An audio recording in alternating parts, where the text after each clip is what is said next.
そしてなおかつ雨にもかかわらず、多くの方が参加していただいてます。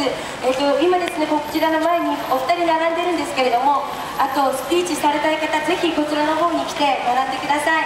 ご協力をどうぞよろしくお願いいたします。それでは、毎月この北区のアクションに駆けつけてくださってます大山さんです。お願いいたします。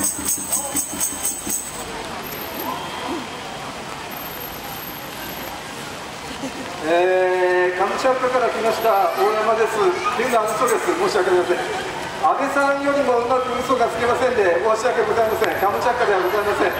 調布から来ました。主催者の方、アクションさんですね、発言の場を与えさせていただいて、できるだけ公益になることを申し上げたいということでお話をさせていただいております。まずこれ、安倍さんや麻生さん、いろいろ言われておりますね。何がいけないんでしょうか。簡単ですよ。法律を守らないということではないでしょうかね。その中で一番問題なのは、私たちのこの日本の国で憲法が定めた統治の基本秩序は何かということを考えたらば、それは皆さんやっぱり第2章の9条の戦争放棄ということではないでしょうか。国家の憲法が定めた統治の基本秩序、ちょっと大山さん、それ硬いじゃないのって、思われるかもしれませんが、これは残念ながら法律の言葉でございます。憲法でもそうだろうし、また刑法でもそうでしょう。内閣総理大臣が、あるいは副総理がそれを破っては皆様、これはお話にならないんじゃないでしょうか。また現在の弁護士の方、またその720名の国会議員の方もどうも歯切りが悪いのでお話をさせていただいておりますが、憲法の59条の1というのがございます。これ皆さんテレビなどで、お耳にしたこと、目になさられたことございますでしょうか。憲法の59条の1、誰もないんですね。隠しているからですよ。それはですね、皆さんがニュースなどで聞くのと全く違って、法律案というのは憲法に特別の定めがある場合には衆参両院でも議決できないんですよ。これ皆さんどうでしょうか。多くの方々が若者のシールズもそうですね、1000箇所あるいは1箇所では12万人、なんでこのような常軌を逸したことが生じてるんでしょうか。法律は分からないという方おありでしょう。いいんですよ。でも皆さん肌で感じておりませんか。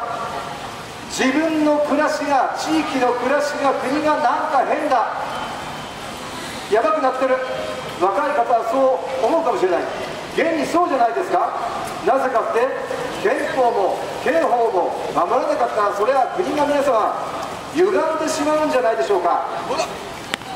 憲法の9条を守らないということは、安倍さんや麻生さんは戦争する国とは言ってはおりませんが、しかしながらそれに準じた行為、戦争類似行為に関してはやろうとなさっておるじゃないですか。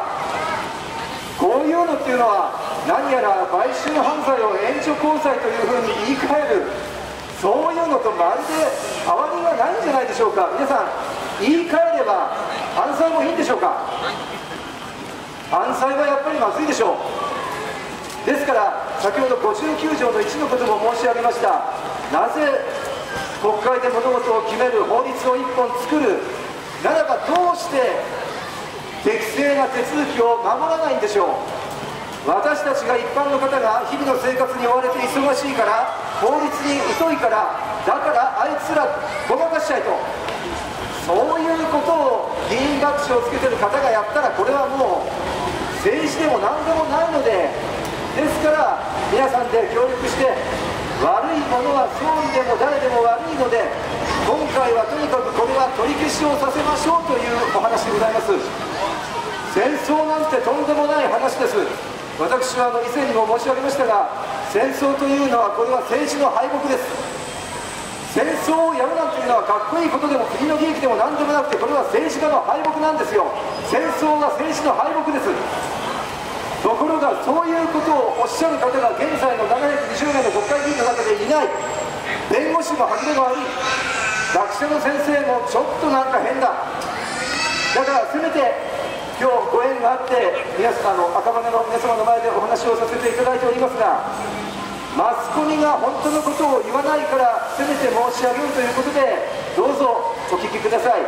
ご自身の目で憲法の59条の1をご覧ください。そして憲法の98条の1をご覧ください。総理も副総理も適正な法手続きを守っていない、そしてめちゃくちゃなものを法律が1本できたということでやろうとしている。これは国民への侮辱だから、今回は安倍さん、麻生さん、あなた方が泣いてくださいということを大山は申し上げているわけです。もし安倍さんや麻生さんにも言い分があるかもしれません。だったら男らしく日本人らしく法律を守ったらいかがでしょうか。なぜ適正な手続きを取らない。今回の皆さん98条の1個だってそうじゃないですか。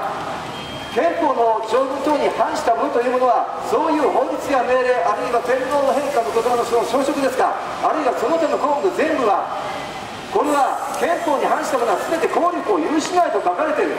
これは今日の主催者のテーマでもある特定秘密保護法廃止の件でもそうですよ。